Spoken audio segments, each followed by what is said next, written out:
di sini baru pertama masuk ke kelas 3, naik ke kelas 3. Kita belum mempunyai keyakinan kelas agar nanti kita bisa disiplin dalam kelas, dalam mengikuti pelajaran. Untuk peraturan kelas, untuk peraturan sekolah kita sudah mempunyai.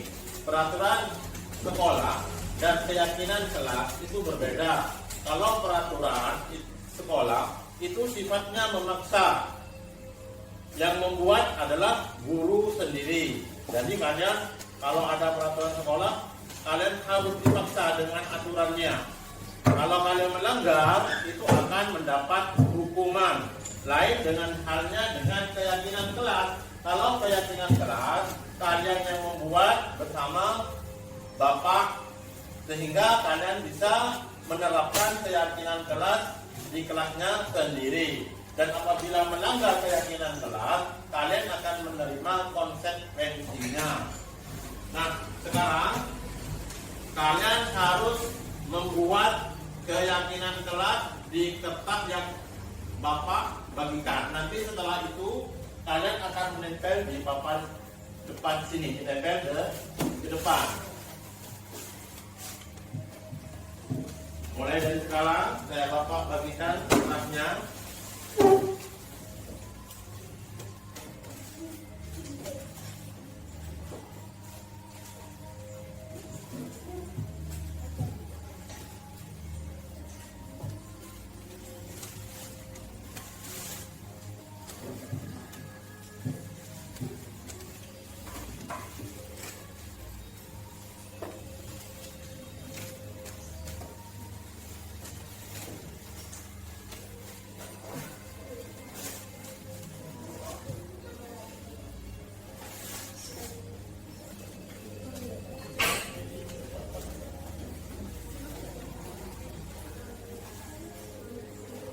Nah, coba sekarang kalian tuangkan pendapat kalian sendiri di kertas yang sudah Bapak kasihkan ini. Tuangkan pendapat kalian untuk menulis keyakinan kelas, sehingga kalian bisa meyakini dan kalian tidak akan melanggar keyakinan kelas yang kalian buat. Karena keyakinan kelas ini bersumber dari hati nurani kalian sendiri. Ayo sekarang tulis.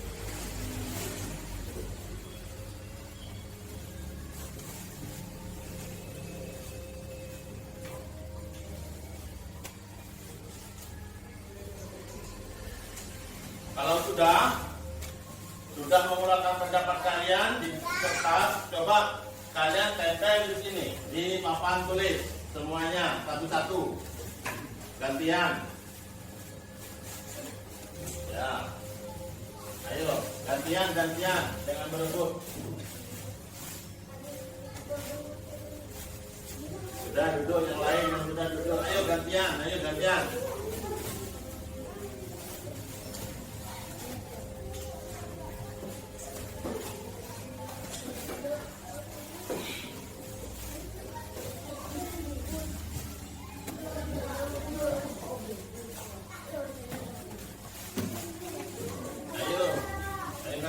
cepetan dalam ayo.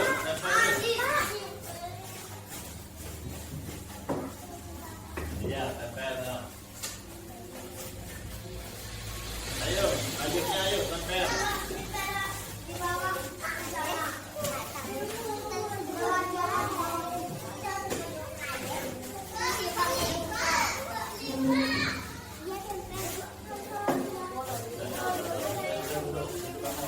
Tempel.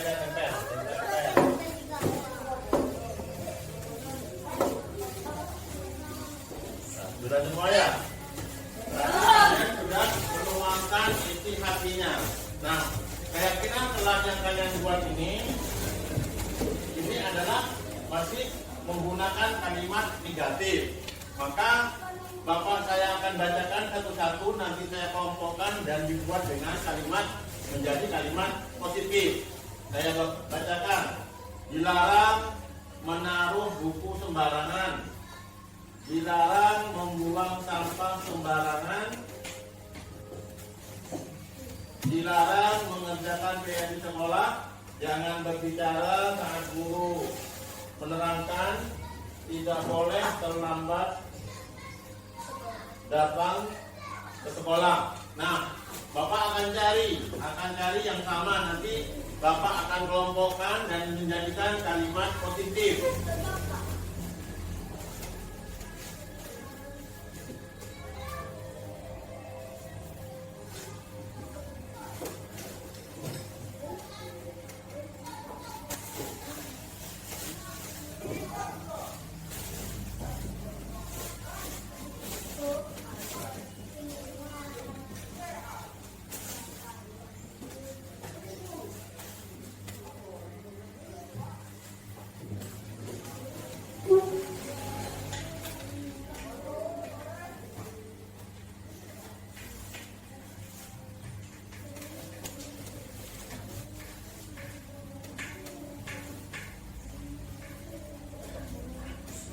Nah, ini sudah saya kelompokkan yang sama. Ini kan masih kalimat negatif. Dilarang menaruh buku sembarangan. Dilarang menaruh buku sembarangan.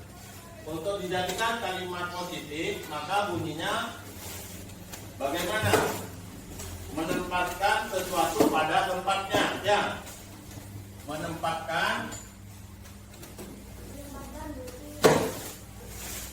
barang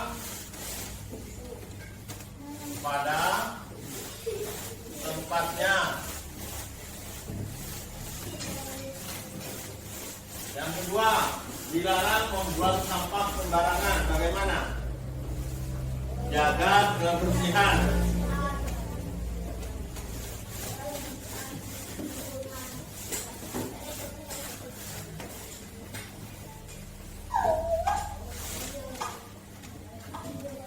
Jaga kebersihan kelas, ini kalian harus menjaga kebersihan kelas, termasuk membuang sampah pada tempatnya.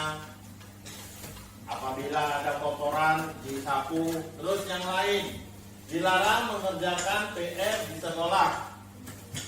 Bagaimana kalimat positifnya? Mengerjakan tugas tepat waktu.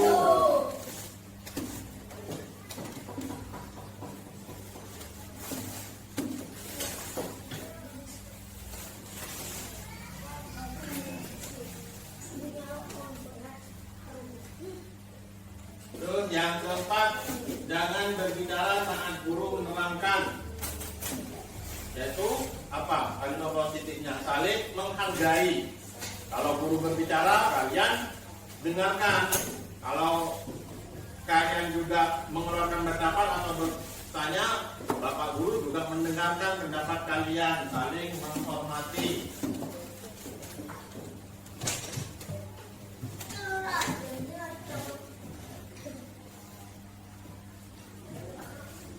Dilarang membuling. Membuling itu mengejek. Ya ini juga saling menghormati juga antar sesama teman.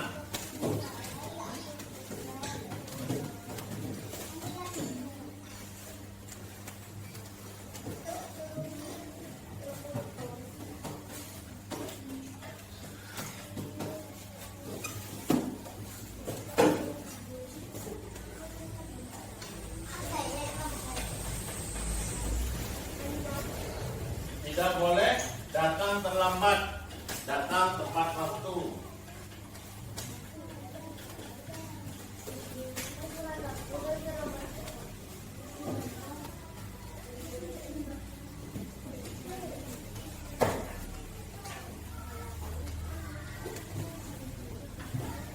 Coba yang ini dulu. Ini karena sama, saling menghormati, dilarang membuling. Ini jangan berbicara saat guru menerangkan. Diganti mendengarkan apa? Guru saat menerangkan.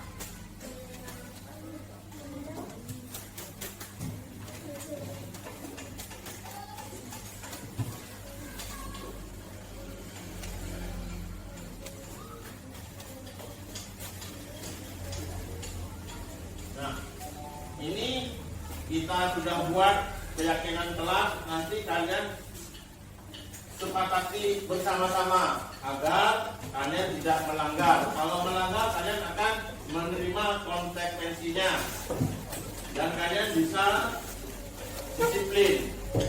Ini kan sudah dibuat bersama-sama, berarti kalian sudah setuju dengan kesepakatan kelas ini ya? Setuju semua? Kalau setuju semua, berarti nanti Bapak ini ketik ulang, nanti Bapak tempelkan agar kalian nanti bisa melihat keyakinan kelas yang sudah kalian buat ya.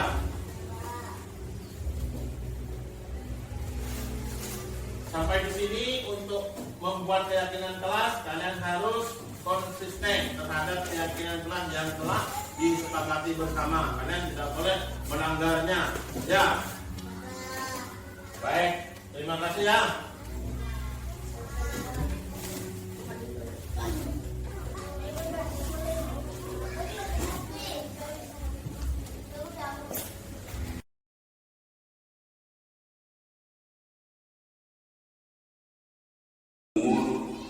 Untuk bisa hadir dalam acara pemaparan materi yang nanti akan disampaikan oleh Bapak. Yang kedua, sholawat serta salam kami limpahkan kepada junjungan Nabi besar Muhammad SAW yang telah membawa kita dari zaman kegelapan zaman yang hadirin yang saya hormati, untuk menyingkat waktu akan saya bacakan acara pada pagi ini. Yang pertama pembukaan, yang kedua arahan yang disampaikan oleh Ibu Kepala Sekolah, yang ketiga pemaparan materi yang akan disampaikan oleh Bapak Sabidi. Acara yang keempat yaitu tanya jawab, dan terakhir yaitu penutup. Hadirin yang saya hormati, marilah acara pada pagi ini kita buka dengan pembacaan basmalah bersama-sama. Bismillahirrahmanirrahim. Untuk acara selanjutnya yaitu arahan yang akan disampaikan oleh Ibu Kepala Sekolah PPDB Nomor 2, waktu dan tempat.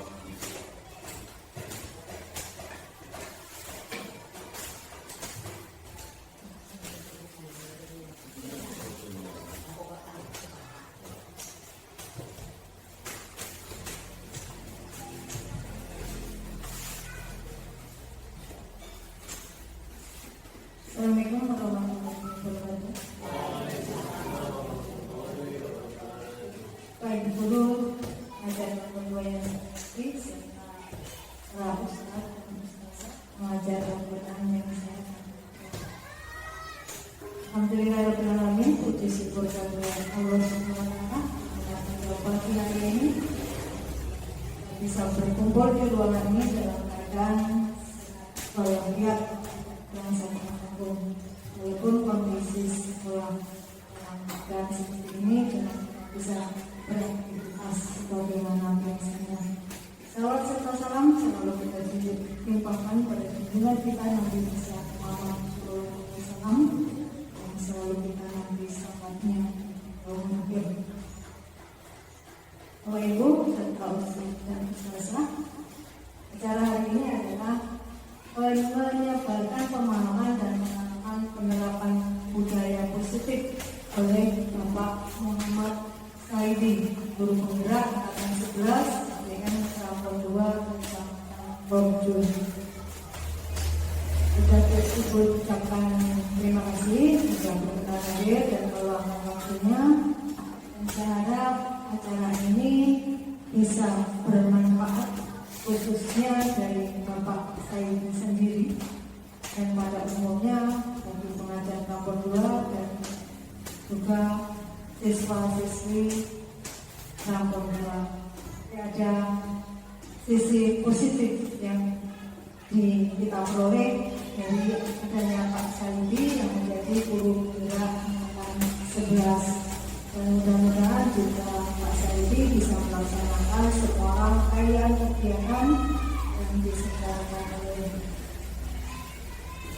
guru penggerak ini bisa terlaksana sampai Desember, dan yang ada tidak ada kendala atau apapun yang bisa memperoleh sertifikat dengan nilai yang terbaik. Dan saya harap juga untuk para Bapak Ibu guru dan peserta mohon diikuti acara ini dengan baik, didalami, dihayati isinya, sehingga kita bisa memahami, nanti bisa ikut meneladani dan ikut mengikuti jejak langkah Bapak Saidi menjadi guru penggerak, sehingga tahun 2 itu tidak hanya Bapak Saidi yang menjadi penggerak. Saya harap Bapak Ibu guru yang lain minimal 5 orang bisa jadi guru penggerak yang akan berdampak pada nanti sekolah kita, dan bisa lebih meningkat potensinya, terutama untuk kerja ini. Demikian harapan dari saya. Ini saya mohon maaf. Assalamualaikum warahmatullahi wabarakatuh. Waalaikumsalam warahmatullahi wabarakatuh.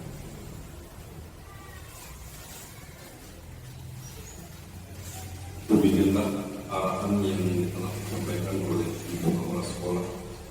Untuk acara selanjutnya yaitu acara inti pemaparan materi menyebarkan pemahaman dan pengalaman penerapan budaya positif yang akan disampaikan secara langsung oleh Bapak Muhammad Saidi.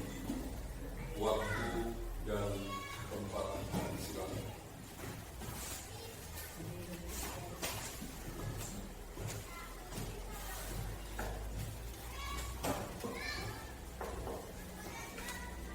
On. Bluetooth mode.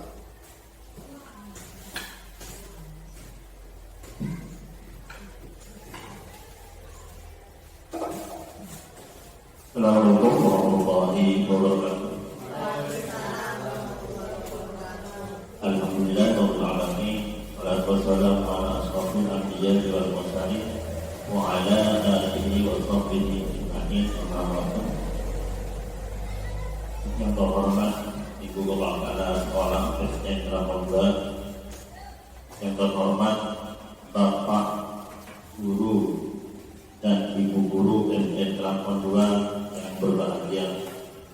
Alhamdulillah rabbil alamin, puji dan puji syukur kepada Allah yang telah memberi nikmat sehat dan sempat sehingga kita bisa berkumpul di ruangan kelas 3 ini untuk memaparkan, menyebarkan pemahaman dan pengalaman penerapan budaya positif di sekolah.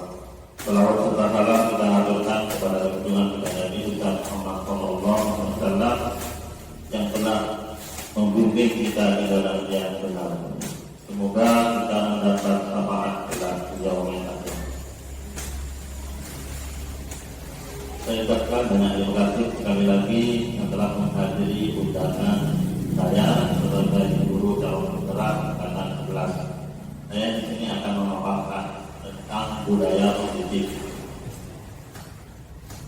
Bapak, Ibu guru hebat, mari belajar bersama, berkolaborasi, mendukung demi terwujudnya budaya sipil positif di sekolah SDN Prapon 2 yang terdekat.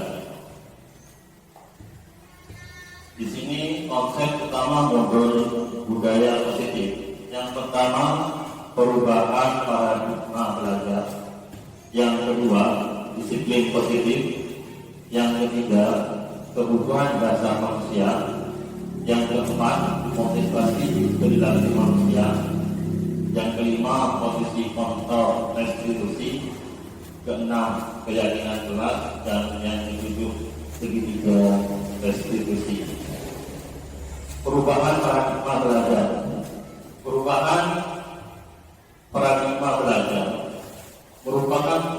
pembelajaran yang orientasinya pada penguatan kompetensi dan pengembangan karakter sesuai dengan profil Pancasila. Di sini ada profil Pancasila yang itu ada 6. Yang pertama, ketuhanan yang Maha Esa. Yang kedua, kebeningan global. Yang ketiga, gotong royong. Keempat, kreatif. Yang kelima, mandiri. Terus yang bernalar kritis. Baik, berketuhanan kepada Tuhan Yang Maha Esa ini membentuk siswa untuk takwa kepada Tuhan Yang Maha Esa, sehingga nantinya diharapkan murid-murid itu bisa menjadi anak yang soleh dan solehah. Terus kebinekaan global itu saling menghormati antara ras kita.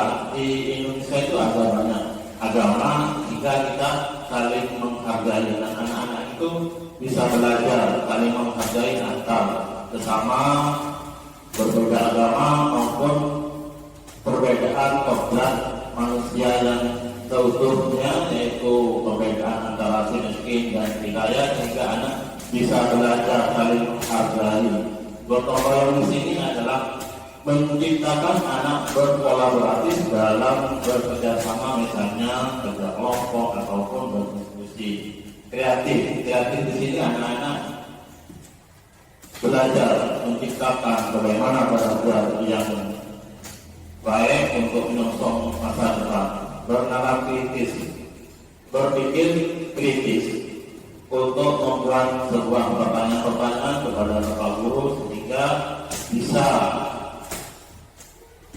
membuat anak itu membuat pertanyaan yang baik. Mandiri di sini adalah anak belajar mandiri sambil dibantu dengan ibu gurunya untuk membimbing, menuntun agar anak itu tidak tersesat kepada jalan yang tidak diinginkan.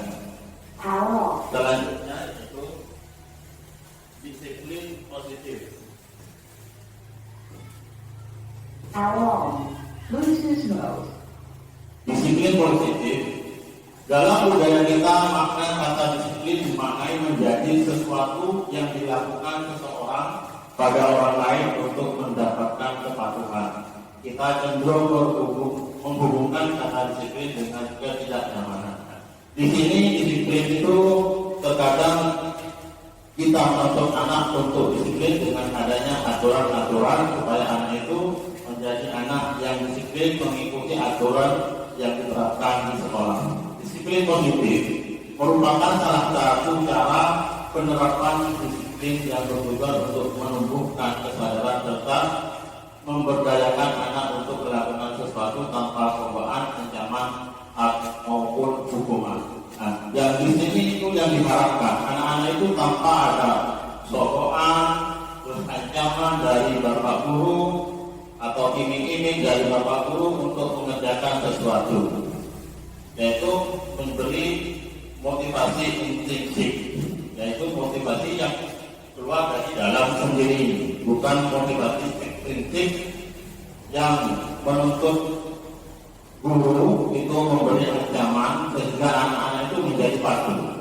Kalau anak-anak sudah mempunyai motivasi intrinsik, maka anak tersebut sudah mempunyai kesadaran untuk melaksanakan apa yang menjadi kewajibannya sebagai murid atau siswa, keluar dari dalam dirinya sendiri. Meskipun tidak disuruh, itu anak akan bekerja atau belajar dengan sendirinya karena sudah sadar akan kewajibannya sebagai pelajar. Tidak ada iming-iming atau ancaman. Nanti kalau kamu tidak mengerjakan PR, kamu harus lari 10 kali lapangan. Nah, itu adalah ancaman. Itu motivasi dari luar ekstrinsik, sehingga anak-anak itu patuh karena ada ancaman. Bagaimana kita agar anak itu tidak ada sokokan, tidak ada ancaman, anak itu akan patuh terhadap peraturan yang ada di sekolah kita. Nah, disiplin ciri-cirinya adalah sistem tidak berjalan oleh bila murid tidak takut. Kalau murid disiplin di sini, kalau murid tidak takut itu akan melanggar yang ada peraturan sekolah kita. Mendorong, menyalahkan diri. Terus anak belajar menyembunyikan kesalahannya. Kalau disiplin itu anak akan menyembunyikan kesalahannya. Misalnya, kamu tadi ngambil pensil itu karena si A yang ngambil, padahal anak tersebut yang mengambil, itu menyembunyikan. Terus disiplin itu dibuat oleh guru, mencoba mengontrol anak dengan penguatan negatif. Penguatan negatif itu seperti ancaman sehingga anak itu menjadi dipatuh. Terus selanjutnya konsekuensi, menentukan monitoring dan supervisi terus-menerus. Kita dalam konsekuensi itu mengawasi anak, bagaimana perilaku anak. Terus mendorong kepatuhan, anak belajar taat peraturan dibuat oleh guru dan murid. Nah, konsekuensi ini beda dengan disiplin. Kalau disiplin itu dibuat oleh sekolah atau guru. Kalau konsekuensi itu disepakati bersama oleh dewan guru dan murid di kelas masing-masing. Terus mencoba mengontrol anak dengan penguatan positif. Terus restitusi, murid belajar bertanggung jawab untuk perilakunya. Di restitusi ini murid akan belajar, akan bertanggung jawab atas perilaku yang telah dilakukan, yaitu perilaku kesalahannya. Mendorong disiplin positif, anak belajar memecahkan masalah. Terus misalnya begini, kenapa kamu terlambat? Pertanyaan guru. Terus anak itu menjawab, kesiangan Pak. Alasannya kenapa? Ditanya sama Pak gurunya, karena saya tidur terlalu malam. Terus keyakinan kelas apa yang kamu melanggar? Disiplin, datang tepat waktu. Nah, terus guru anak belajar memecahkan masalah, ditanya oleh gurunya, bagaimana supaya kalian tidak terlambat lagi, sehingga anak tersebut memecahkan masalahnya sendiri dengan cara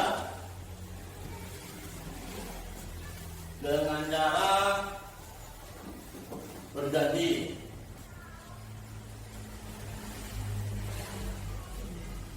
Alarm. Bluetooth mode. Dengan cara berjanji, saya tidak akan memarah lagi dengan berangkat ke sekolah, yaitu tidur lebih awal, terus menyiapkan jam rekal sekitar dengan jam 3 sehingga saya bisa bangun jam 3 dan bisa melaksanakan sholat subuh. Itu cara untuk memecahkan masalah sendiri di restitusi. Anak paham bahwa dirinya sendiri yang pegang kendali kontrol. Di restitusi ini anak yang memegang kontrolnya, sehingga anak bisa memecahkan masalah yang terjadi untuk mencari solusinya sendiri. Nah, di sini ada contoh. Ada tindakan guru, terus konsekuensi atau hukuman. Kalimatnya begini: mencatat 100 kali di dalam buku dengan kalimat saya tidak akan terlambat karena terlambat hadir sekolah. Ini konsekuensi atau hukuman?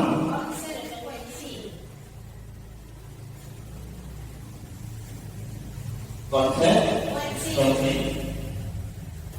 Terus yang kedua, lari mengelilingi lapangan basket 2 kali karena terlambat hadir sekolah. Hukuman atau konsekuensi? Karena itu berhubungan dengan badan. Kalau berhubungan dengan badan, itu namanya hukuman karena kita bukan pelajaran video call. Kalau video call, olahraga bisa menggunakan konsekuensi. Kalau di kelas karena berhubungan dengan badan, maka disebut dengan hukuman. Terus murid diminta untuk push up 15 kali karena tidak menggunakan masker ke sekolah. Konsekuensi atau hukuman? Diminta push up hubungan dengan badan, berarti hubungan. Bagus, kita pintar. Terus mengaitkan ke mengganti kertas tugas teman yang telah dicoret-coret, konsekuensi atau hukuman? Konsekuensi. Bertemu di lapangan basket pada pukul 12 siang karena mengobrol dengan temannya, konsekuensi atau hukuman? Hukuman, karena berhubungan dengan badan. Murid diminta telanjang kaki sepanjang hari karena tidak menggunakan sepatu warna hitam sesuai peraturan sekolah, konsekuensi atau hukuman? Hukuman. Nah, coba lihat sekarang jawabannya. Kayaknya sudah pintar semua untuk membedakan antara konsekuensi dari hukuman. Nah, ini jawabannya: konsekuensi, hukuman, dan seterusnya.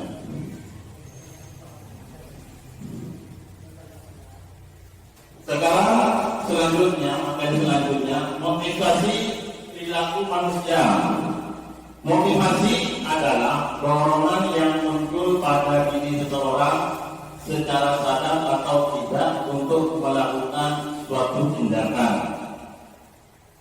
Terus ciri-cirinya menghindari ketidaknyamanan dari hukuman.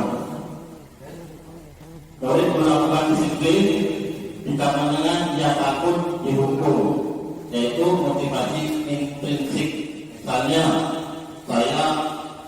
saya murid, saya ingin berangkat sekolah, nanti kalau terlambat sama bapak guru akan dihukum.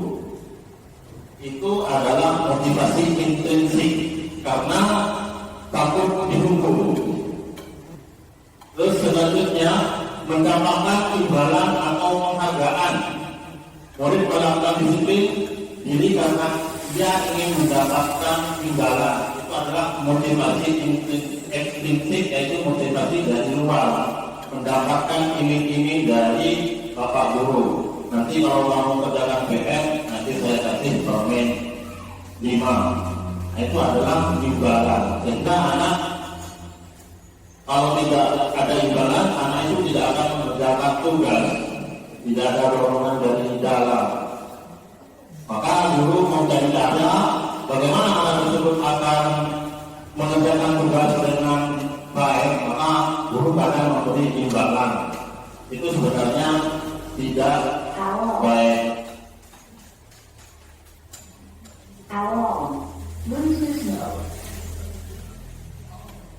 Dan selanjutnya menghargai nilai kebajikan diri sendiri.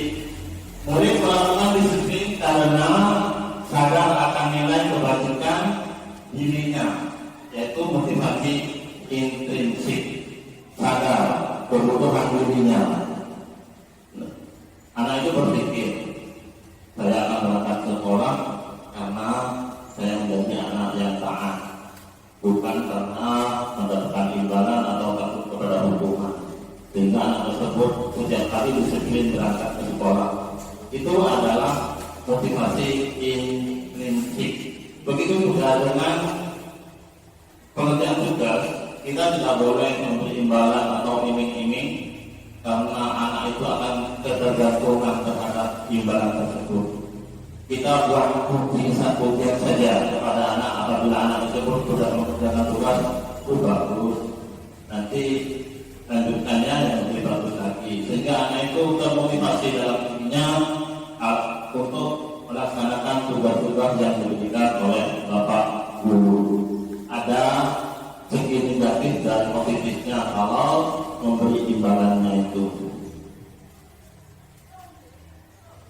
Terus materi selanjutnya kebutuhan dasar manusia. Kebutuhan dasar manusia ini ada 5. Yang pertama, kebutuhan untuk bertahan hidup, cinta dan kasih sayang, kebebasan, kesenangan, kekuasaan. Yang pertama, kebutuhan untuk bertahan hidup. Setiap manusia itu butuh kebutuhan untuk bertahan hidup. Misalnya apa? Makan, terus kandang, pangan, air rumah, pakaian. Nah, itu adalah kebutuhan untuk bertahan hidup. Terus cinta kasih sayang. Anak itu bagaimana menjadi diterima di kelompoknya supaya menjadi cinta kasih dan sayang oleh guru. Kebebasan di sini anak-anak butuh kebebasan. Kadang karena setiap anak itu tidak sama sifatnya, maka anak itu butuh kebebasan. Kebebasan dalam mengeluarkan pendapat, terus yang keempat kesenangan. Anak-anak itu butuh kesenangan juga di dalam pembelajaran. Jadi kita sebagai guru harus memperhatikan pendidikan kepada anak, bagaimana anak itu akan menjadi senang terhadap pembelajaran kita di kelas. Karena anak butuh kesenangan juga. Terus kekuasaan, yaitu menunjukkan bahwa diri anak itu punya kuasa. Misalnya, kamu gambarnya saya beritahu ke teman-teman, kalau gambarnya teman kamu itu bagus, itu adalah kekuasaan. Menganggap dirinya paling bagus untuk kekuasaan. Contoh kasus kebutuhan dasar manusia. Ibu Aini guru kelas 2 di SD Sukamadu sedang bingung menghadapi ulah salah satu murid di kelasnya. Roni, beberapa anak di kelas 2 telah datang padanya dan menuduhkan Roni yang seringkali meminta bekal makan siang. Mereka dengan paksa. Jika anak menghadapi situasi seperti itu, situasi seperti itu, Ibu Amba, apa yang akan Anda lakukan? Menurut Anda kira-kira apa alasan Roni melakukan hal tersebut? Nah, ini adalah contohnya, contoh pertanyaan kepada Roni yang diajukan oleh Amba. Saya jawabannya begini. Saya mengambil bekal teman saya karena saya hafal. Saya tidak dibawakan bekal oleh orang tua. Apa itu? Bertahan hidup. Tindakannya bertahan hidup karena mengambil bekal, karena Roni itu lapar sehingga mengambil bekal temannya, itu bertahan hidup. Terus yang kedua, saya bosan dengan bekal yang dibawain sama orang tua saya. Habisnya saya lagi dibawakan. Saya ingin nyobain bekalnya dari teman. Along. Bluetooth mode. Apa itu? Kebebasan. Karena ingin bebas, ingin menyicipi bekal temannya. Terus selanjutnya saya iseng aja ambil bekal mereka, lihat mereka ekspresinya ketika diberi bekalnya.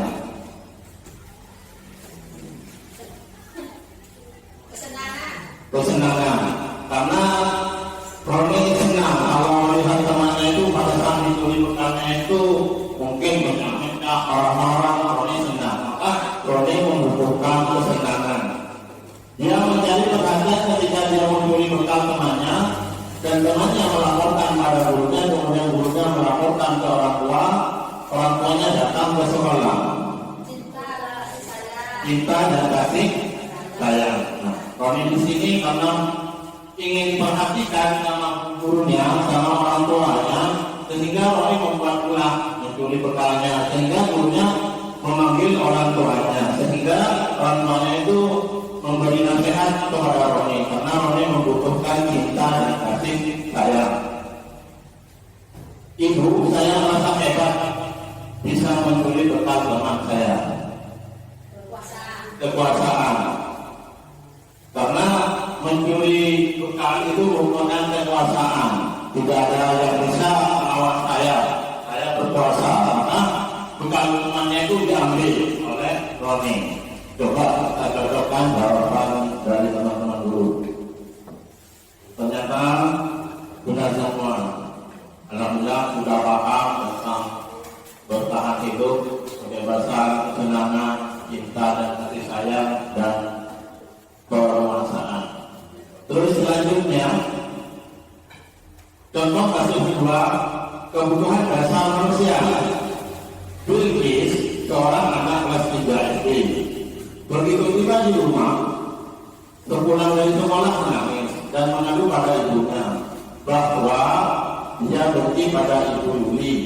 Gurunya menurut ada kebutuhan apa yang dibutuhkan oleh Bilqis. Jika jawabannya seperti ini, bila Anda merasa dalam posisi kurang ini dan mendengarkan informasi dari ibunya, pindah tentang perasaan Bilqis hari itu, apa yang akan Anda lakukan pada Bilqis besok ketika Bilqis masuk sekolah agar kebutuhan Bilqis terpenuhi. Lanjut, jawaban Bilqis begini pada saat ditanya. Ibu guru bilang aku tidak boleh bersenandung waktu mengerjakan tugas. Katanya kelas harus senang, tidak ada suara, nggak seru jadinya. Kebutuhannya apa itu? Kesenangan. Karena Bilqis ini senang-senang bersenandung dengan teman-temannya. Terus lagi gambarnya Bilqis ini, ibu guru tidak banyak aku hari ini, padahal aku pakai jepit rambut baru. Itu apa? Cinta dan kasih. Ibu gurunya cuek, padahal Bilqis itu sudah memamerkan jepit rambut yang baru. Padahal Bilqis mau kita kasih sayang. Terus aku bosan, masa belajar cuma gitu-gitu aja, dengarin ibu guru aja. Kebebasan. Bilqis mau bebas, bagaimana ibu gurunya mengajar yang baik dan mungkin bisa diganti dengan guru-gurunya yang lain. Itu adalah sifat Bilqis. Aku sebel, gambarku tidak rapi, tapi sama ibu itu malah menunjukkan ke teman-temanku di depan kelas. Kekuasaan. Bilqis itu merasa pede. Padahal gambarnya tidak bagus sama ibu gurunya ditunjukkan kepada teman-temannya. Merasa kepedean itu berarti kekuasaan. Lanjut. 5. Posisi kontrol institusi. Yang pertama, hukuman, pembuat rasa bersalah, teman, pemantau, manajer. Posisi guru menghukum, terus guru berbuat, hasilnya menghukum itu.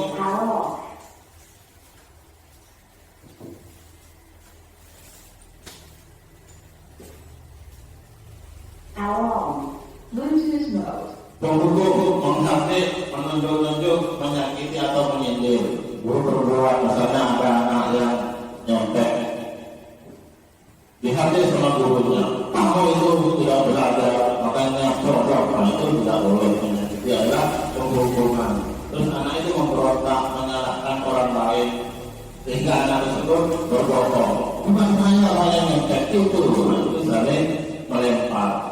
Itu penghukum. Terus membuat rasa bersalah, berceramah dan mengatakan seharusnya. Ibu guru itu berceramah, seharusnya kamu begini sehingga kamu menjadi anak yang pintar. Itu anak itu merasa bersalah, saya bersalah karena tidak belajar. Terus menyembunyikan atau menyangkal atau berbohong, itu hasilnya. Terus teman, kalau teman itu membuat alasan-alasan untuk siswa ramah membelanya. Contohnya begini, ya tidak apa-apa, setiap manusia itu punya masalah, ya besok-besok kamu yang diperbaiki. Itu pernyataan sebagai teman. Jadi anak itu hasilnya akan ketergantungan kepada gurunya, mau dialah terus memantau, menghitung dan mengukur, nadanya datar, menyesuaikan diri bila diawasi. Anak tersebut itu kalau diawasi kalau tidak diawasi main loncat sana loncat sini. Itu adalah pemantau, sebagai pemantau. Terus manajer mengajukan pertanyaan-pertanyaan kepada murid untuk menguatkan karakter. Misalnya tadi setelah terlambat, pertanyaannya begini, kenapa kamu terlambat? Itu adalah sebagai manajer untuk menguatkan karakter murid tersebut, tidak langsung memarahi. Bertanya, kenapa kamu terlambat? Alasannya kenapa? Terus bagaimana solusinya? Itu adalah sebagai manajer, tidak langsung marah-marah. Kalimat pernyataan, terus siapa yang mengatakan, saya kecewa sekali dengan kamu. Siapa yang mengatakan itu? Manajer atau apa? Saya kecewa sekali dengan kamu. Membuat merasa bersalah. Karena di sini kecewa, ibu gurunya kecewa terhadap anak tersebut, sehingga anak tersebut merasa bersalah. Kamu tidak pernah benar. Menghukum. Ayolah lakukan demi saya, lakukan demi ibu. Teman. Seperti teman, daftar suaranya merayu atau mengerjakan tugas, ayo demi itu. Nanti saya kalau kalian ramai saya dimarahi oleh ibu kepala sekolah, itu adalah sebagai teman. Bagaimana kamu bisa menyelesaikan masalah ini? Manajer itu adalah pertanyaan seorang manajer, selaku manajer. Kamu selalu yang paling terakhir, kamu selalu paling terakhir. Penghukuman. Kamu tidak akan mendapatkan bintang bila tidak menyelesaikan tugas ini. Pemantau, dipantau anak tersebut. Kalau kamu tidak menyelesaikan tugas ini, kamu tidak akan memperoleh nilai atau bintang. Apa rencanamu untuk menyelesaikan ini? Itu sebagai manajer. Manajer itu untuk mencari solusi bagaimana anak tersebut bisa menyelesaikan masalahnya sendiri. Betul semua ternyata jawabannya, yaitu membuat merasa bersalah, menghukum, teman, manajer, penghukum, pemantau, dan manajer. Keyakinan kelas adalah seperangkat nilai-nilai atau prinsip yang disepakati bersama oleh seluruh anggota kelas. Ini lebih dari sekedar aturan, melainkan sebuah komitmen bersama untuk menciptakan lingkungan belajar yang positif dan produktif. Lingkungan kelas sama peraturan sekolah itu beda. Kalau peraturan sekolah itu dibuat oleh sekolah. Kalau keyakinan kelas itu dibuat murid sama guru. Pada saat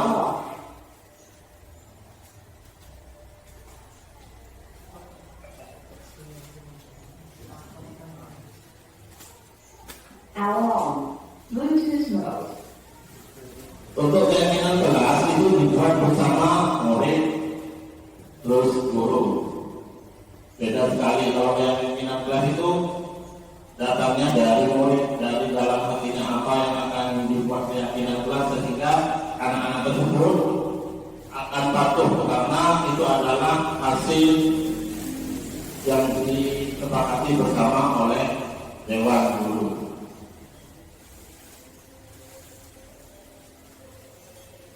Pembentukan keyakinan kelas itu yang pertama, keyakinan kelas berupa pernyataan universal.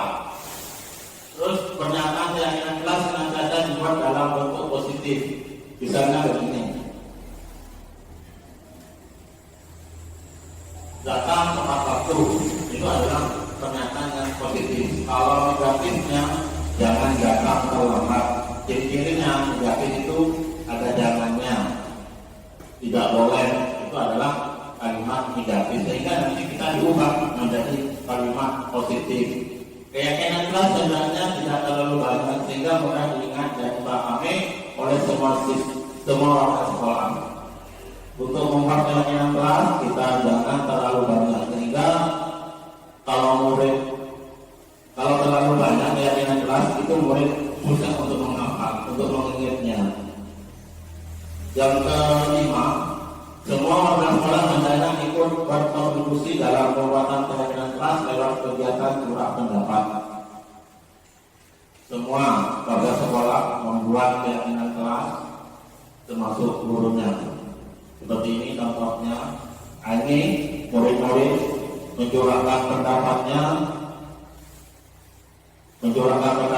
yang sudah dan kertas untuk ditempel keyakinan kelas apa yang dibuat, yang keluar dari hati nuraninya sendiri, kemudian ditulis tulis ditempel di papan tulis. Terus setelah itu Bapak Guru mengelompokkan, karena setiap murid itu pendapatnya ada yang sama, dikelompokkan, kemudian dibuat dengan kalimat positif. Sebelumnya itu anak-anak membuat kalimat negatif. Contohnya tadi, jangan datang terlambat. Nah, itu adalah kalimat negatif. Maka diganti dengan kalimat positif. Datang tepat waktu. Selanjutnya, setelah keyakinan kelas selesai dibuat, kita tempelkan di dinding agar kelihatan oleh warga kelas,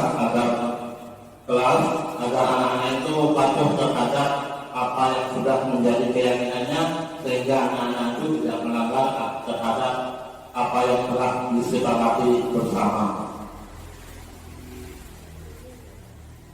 Sekarang lanjutnya yaitu segitiga restitusi.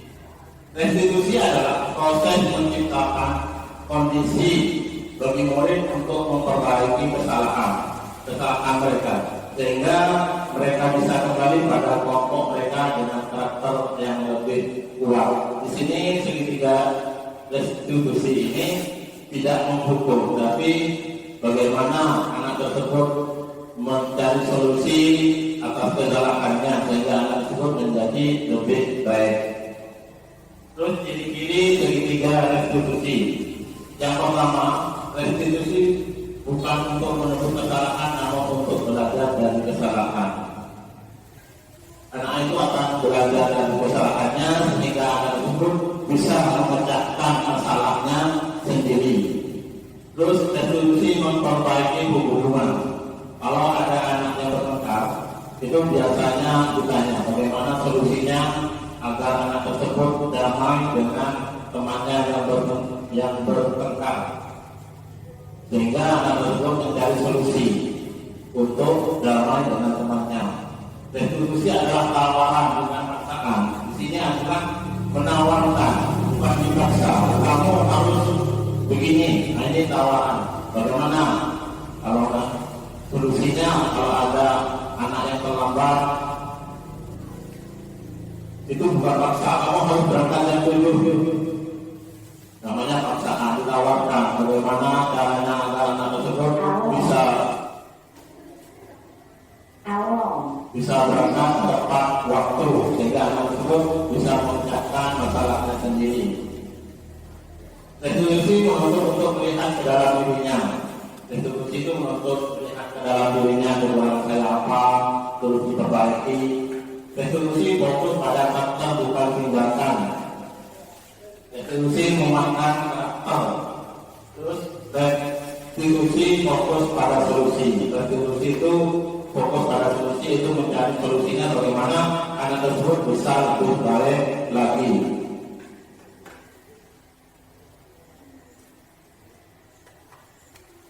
Segitiga restitusi. Langkah-langkah segitiga restitusi. Yang pertama itu menstabilkan identitas. Setiap orang pasti pernah melakukan kesalahan. Kamu bukan satu-satunya yang pernah melakukan ini. Nah, ini adalah pertanyaan-pertanyaan pada saat menstabilkan identitas. Seperti tadi contohnya, misalnya ada datang terlambat, terus ditanya sama ibu gurunya, kenapa kamu datang terlambat? Saya tidur jam tengah malam Pak, sehingga saya bangunnya kesiangan. Terus bapak gurunya menjawab, setiap manusia itu pasti punya kesalahan, dulu Bapak juga pernah terlambat. Jadi tidak menghukum, tidak ada rasa penghukuman terhadap anak tersebut, sehingga anak tersebut tidak minder, tidak takut. Terus selanjutnya, kamu bukan satu-satunya yang pernah melakukan di alam, bukan kamu saja yang pernah melakukan hal ini. Banyak teman-teman juga, namun kalian harus lebih disiplin lagi di alam, jangan dimarahi, nanti anak tersebut minder. Terus yang kedua, validasi tindakan yang salah. Pertanyaannya, kamu tentu punya alasan mengapa melakukan itu. Alasannya apa kamu melakukan? Alasannya apa kamu tidur di tengah malam? Karena saya nonton TV, Pak. Karena mungkin main game, Pak, sehingga tidurnya larut malam. Terus adakah cara yang lebih efektif untuk mendapatkan apa yang kamu butuhkan? Caranya bagaimana? Yaitu dengan cara saya akan tidur lebih awal, terus membunyikan jam beker jam 3. Itu caranya untuk mendapatkan apa yang kamu butuhkan. Selanjutnya, menanyakan keyakinan kelas apa yang telah disepakati bersama. Setelah itu Bapak Ibu guru akan menanyakan, karena melanggar peraturan itu terlambat sekolah, keyakinan kelas apa yang kamu melanggar. Artinya anak tersebut menjawab kedisiplinan, Pak. Terus kamu ingin menjadi orang seperti apa selanjutnya? Akan ada perubahan terhadap anak tersebut. Anak tersebut itu akan menjadi solusinya sendiri. Nanti saya akan tidur lebih awal, sehingga anak tersebut itu punya keyakinan dalam hatinya untuk berubah. Sehingga bagaimana caranya besok itu tidak datang terlambat, sehingga saya datang ke sekolah tepat waktu. Ini saja sampai di sini penjelasan kami tentang budaya positif yang ada di sekolah. Terus sesi selanjutnya yaitu tanya jawab dari teman-teman guru SDN Kerampang 2. Mungkin ada yang mau ditanyakan, silakan. Ya, akan maju depan untuk pertanyaannya.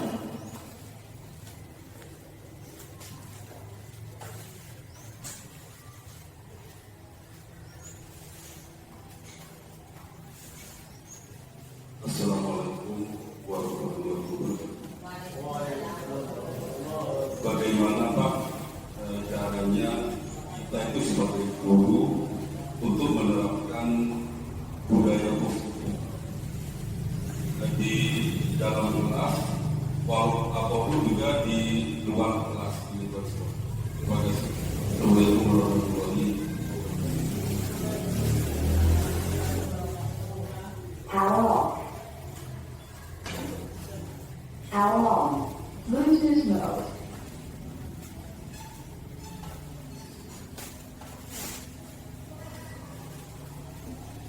Baik, pertanyaan yang sangat bagus. Bagaimana kita menekan budaya positif di sekolah? Yang pertama, kita harus mempunyai tujuan. Tujuannya bagaimana agar anak menjadi disiplin. Kita harus bekerja sama dengan stakeholder yang ada di sekolah dengan membentuk sekolah yang aman dan nyaman, sehingga anak-anak tersebut akan aman berangkat ke sekolah. Terus selanjutnya, pembelajaran yang menyenangkan untuk anak, sehingga anak itu setelah mendapatkan pembelajaran yang menyenangkan, sehingga anak tersebut kita akan belajar. Terus selanjutnya yaitu membuat keyakinan kelas. Keyakinan kelas ini yaitu dibuat bersama oleh anak didik kita dan guru-guru, sehingga kita mensepakati sehingga anak tersebut akan menaati keyakinan kelas yang telah dibuat sendiri dan disepakati bersama. Mungkin ada tambahan yang lain ada pertanyaan lagi dari Bapak Ibu guru? Ya, bagus, kan Ibu.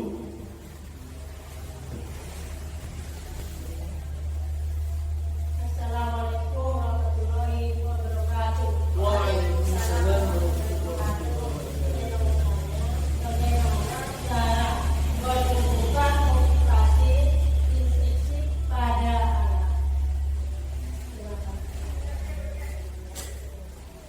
Terima kasih, pertanyaan yang sangat bagus. Bagaimana cara menumbuhkan motivasi intrinsik pada anak?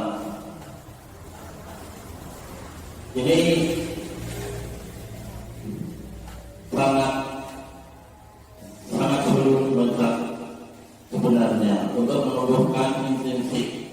Pertama kan kita sudah terbiasa dengan adanya imbalan, adanya hukuman, yaitu motivasi intrinsik, sehingga anak itu ketergantungan atas imbalan, sehingga anak tersebut menjadi disiplin karena adanya imbalan. Nah, bagaimana cara untuk memotivasi anak itu agar mempunyai motivasi intrinsik?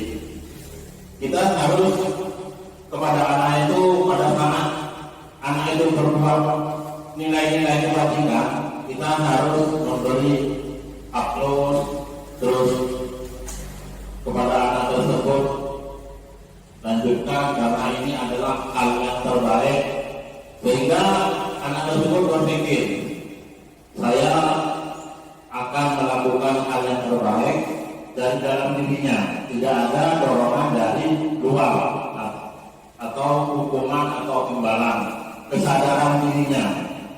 Karena sebelumnya terbiasa dengan adanya imbalan atau hukuman, maka anak tersebut itu lambat laun mempunyai, karena dengan ibunya sudah didorong untuk mempunyai motivasi intrinsik, maka anak tersebut sadar, sehingga dalam dirinya tumbuh untuk menjadi sosok anak yang pandai, yang dibanggakan oleh orang tua.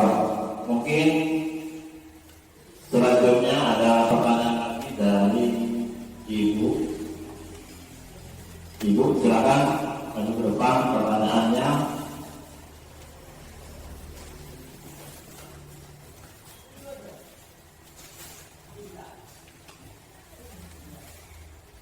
Assalamualaikum warahmatullahi wabarakatuh. Bapak mau izin bertanya, bagaimanakah cara yang paling manjur agar anak itu bisa menerima dengan tindakannya restitusi apabila anak itu bersama? Sekian dan terima kasih. Terima kasih atas jawabannya, atas pertanyaannya, pertanyaan yang sangat menarik.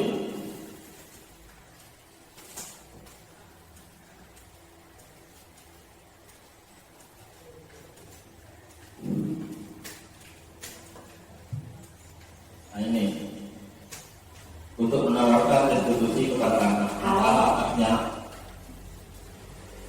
Along. Bluetooth mode. Karena restitusi di sini bukan hukuman, restitusi di sini adalah mencari solusi bagaimana anak tersebut menjadi lebih baik untuk memperbaiki atas kesalahannya. Yang pertama, kita itu jangan langsung menghukum anak tersebut, mengkritik. Kita sebagai manajer, kalau sebagai manajer bagaimana pertanyaannya? Begini misalnya, kamu kenapa mencontek?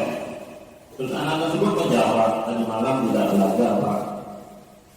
Terus ditanya alasannya, kenapa tidak belajar? Karena saya lihat TV.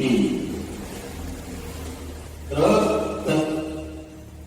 setiap orang pasti pernah melakukan kesalahan. Terus bapak gurunya begini, ya tidak apa-apa, karena setiap manusia itu punya salah. Namun bagaimana kalian agar pada saat ulangan itu tidak mencontek?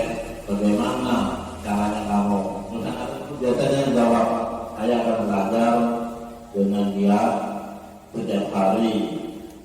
Itu sudah memberi solusi terhadap dirinya, terhadap kepada anak tersebut yang telah membuat kesalahan anak tersebut tidak minder, tidak merasa dihukum, dan anak tersebut menjadi anak yang patuh karena merasa dirinya itu dihargai oleh gurunya, dan anak tersebut bisa melaksanakan tugas dengan baik.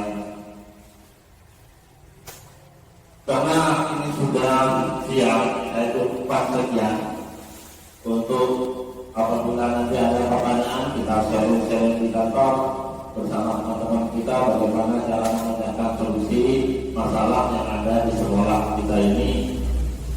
Sebelumnya saya ucapkan banyak terima kasih kepada guru-guru hebat yang telah menghadiri undangan saya sebagai calon guru penggerak angkatan 11. Semoga apa yang saya sampaikan dapat bermanfaat bagi Bapak Ibu guru, dan segala kesalahan saya mohon maaf. Assalamualaikum warahmatullahi wabarakatuh.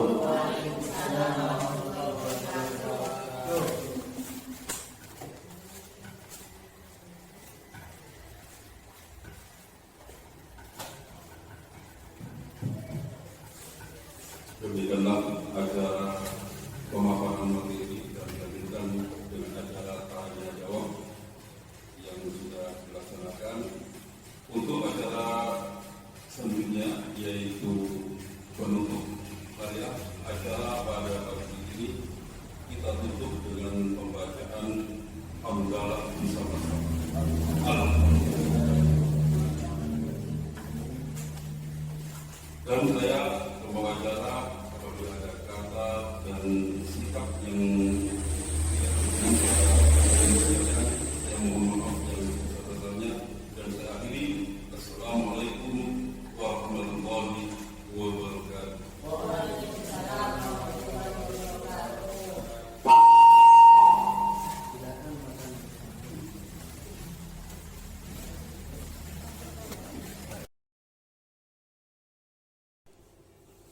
Assalamualaikum warahmatullahi wabarakatuh.